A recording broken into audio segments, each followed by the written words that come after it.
Hi, Katie here from Osteo.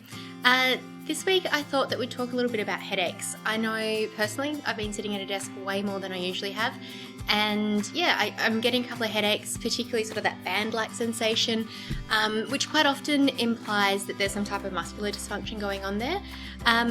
What I wanted to talk to you about today is things you can do at home to help ease that headache. And so I thought I would give you 3 exercises to try at home.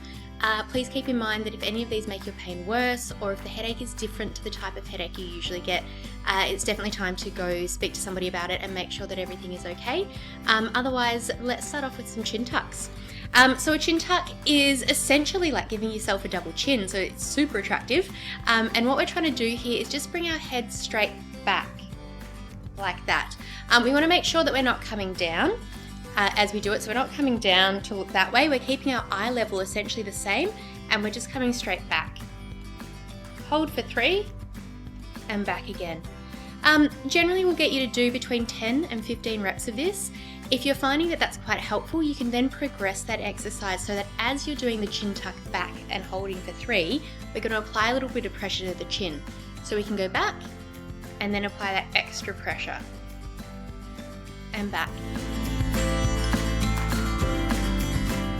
And back.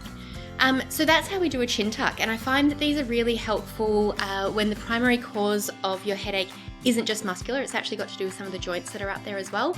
And so quite often you'll find that that headache starts at the back of your skull and sort of comes forward this way a little bit more as well. The next exercise we're going to do is a muscle energy technique to the traps, which is the muscle that starts here and comes right along the top of the shoulders and out to here.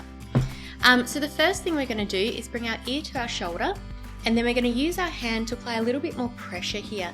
And so we're just holding that there.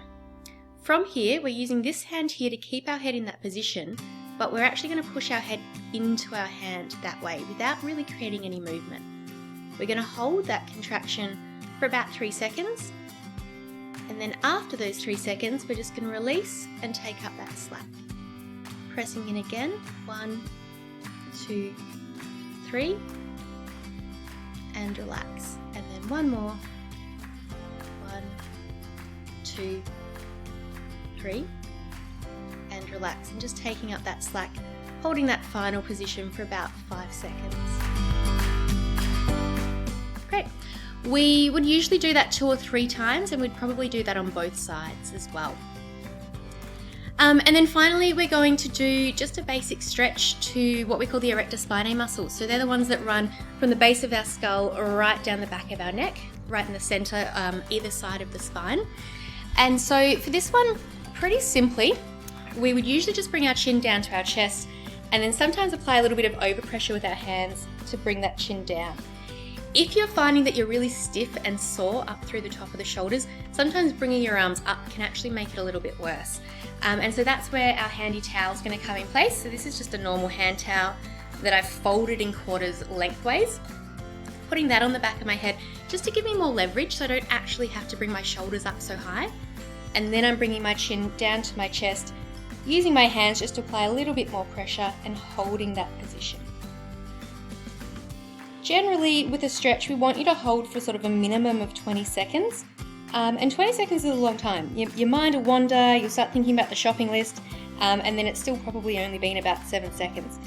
But once we've got that 20 seconds and we're maintaining that movement through there, we would slowly release. And again, I would probably do that 2 to 3 times. Give those exercises a go. See if it helps with your mobility, see if things sort of free up a little bit and just sort of releases that tension through there.